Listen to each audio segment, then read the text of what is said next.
Here's what most people get completely wrong about success.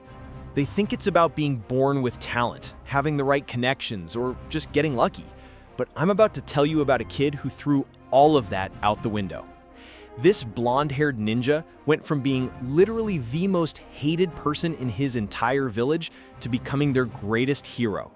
And get this, he had zero natural talent, no family to help him, and everyone around him said he'd never make it. His name is Naruto Uzumaki, and the way his mind works is gonna blow you away. The 3 mental tricks he uses can literally transform how you handle every challenge in your life. Picture this for a second. You're 12 years old, walking down the street, and people literally cross to the other side when they see you coming. Shop owners slam their doors shut. Adults point and whisper like you're some kind of freak. That wasn't just a bad day for Naruto. That was his entire childhood, every single day. Why? Because he had this demon fox monster sealed inside him. I know, it sounds crazy, but stick with me. The villagers were terrified of this thing, so they took it out on him. Imagine being a kid and having an entire town treat you like you're poison. Now, most people would have broken under that pressure. They would have become angry, bitter, maybe even dangerous. But Naruto, he did something that most adults can't even do. He looked at all that pain and said, you know what? I'm gonna use this to become stronger. See, Naruto figured out something that most of us miss completely. Your circumstances don't make you who you are. How you respond to them does. He could have easily become the villain they all thought he was. Instead, he decided to become someone so good, so amazing, that they couldn't ignore him anymore. He set his sights on becoming Hokage, basically the leader of the same people who treated him like trash. But wait, it gets even crazier. This kid wasn't some hidden genius. While other ninja students were nailing complicated techniques on their first try, Naruto couldn't even do the most basic clone jutsu. We're talking about the easiest technique in the book, and he failed it hundreds of times. He was literally dead last in his class. But here's where things get interesting. Naruto never looked at his failures and thought, well, I guess I'm just not cut out for this. Nope. He looked at them and thought, okay, so I haven't figured this out yet. Time to try again. And this is where things get really interesting. This is Naruto's first mental shift, what psychologists call a growth mindset, but he just called it being stubborn. He never saw his current ability as his final ability. Every time he messed up, it wasn't proof that he couldn't do something. It was just proof that he needed more practice. But having the right attitude is one thing when you're just dealing with schoolwork and training. It's a whole different game when someone you care about stabs you in the back. And that's exactly what happened to Naruto. His best friend Sasuke, the guy he'd do anything for, decided to abandon everything and join up with one of the most dangerous criminals in their world. We're talking about someone who wanted to destroy everything Naruto stood for. Everyone told Naruto to just let it go. He made his choice, they said. Move on with your life. And honestly, that would have been the smart thing to do. Sasuke had literally tried to kill him multiple times. But Naruto was facing the ultimate test of everything he believed about never giving up. Do you keep fighting for someone who doesn't want your help? Do you risk everything for a person who's shown you over and over that they don't care about you? This is where most people draw the line. This is where most people say, you know what? I tried. That's enough. But Naruto was about to show his second mental shift. And honestly, it might be the most powerful thing you'll hear today. But before I tell you what that is, let me show you why this matters so much.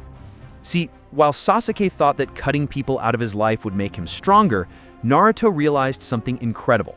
His connections to other people weren't making him weak, they were making him unstoppable. Think about it. When everyone else doubted him, his friends believed in him. When his own confidence started to crack, he could remember the promises he made to others.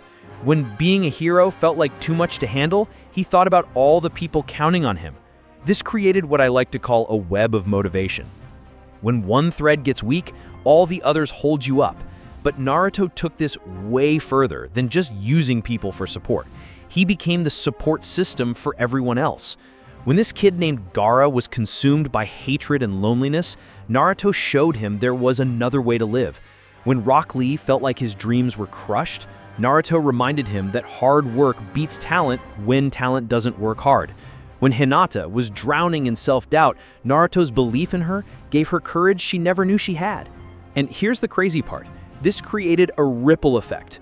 Naruto's refusal to give up didn't just change his life, it started changing everyone around him. His determination became like a virus, but in the best way possible.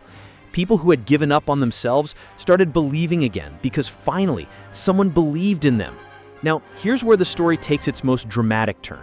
After years of chasing Sasuke, after countless fights and broken promises, Naruto finally cornered his friend in what would be their final battle. Both of them were completely exhausted, beaten down, pushed to their absolute limits. Sasuke looked at Naruto, this guy who just wouldn't quit, who kept coming back no matter how many times he got knocked down. And he asked him a question that cut straight to the heart of everything. Why? Why do you go this far for me? And Naruto's answer? Man, this is where everything clicks into place. He didn't give some big speech about justice or doing the right thing. He just said, "Because you're my friend." That's it.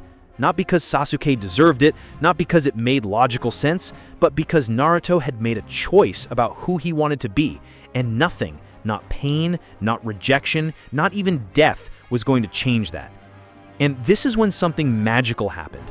This is Naruto's third mental shift, and it's the one that separates real strength from just being tough. He wasn't just refusing to give up.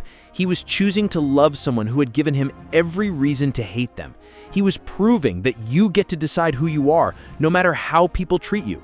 In that moment, Sasuke finally got it. Real strength wasn't about becoming so powerful that you don't need anyone. It was about becoming strong enough to lift other people up when they can't lift themselves. So, what can we actually learn from this? What can a fictional ninja teach us about real life? First thing, adopt that growth mindset. Your current abilities, they're just your starting point, not your finish line. Every failure is just information, not a life sentence. Second, build multiple sources of motivation. Connect your personal goals to something bigger than just yourself. When you're fighting for other people, giving up becomes almost impossible. Third, and this is the big one, you get to choose who you are, not based on how people treat you, not based on your circumstances, but based on the commitments you make to yourself and others. Think about this for a second. Naruto went from being the most hated kid in his village to being the one person everyone could count on. He did it without special gifts, without advantages, without anything except this unbreakable commitment to never give up on himself or the people he cared about.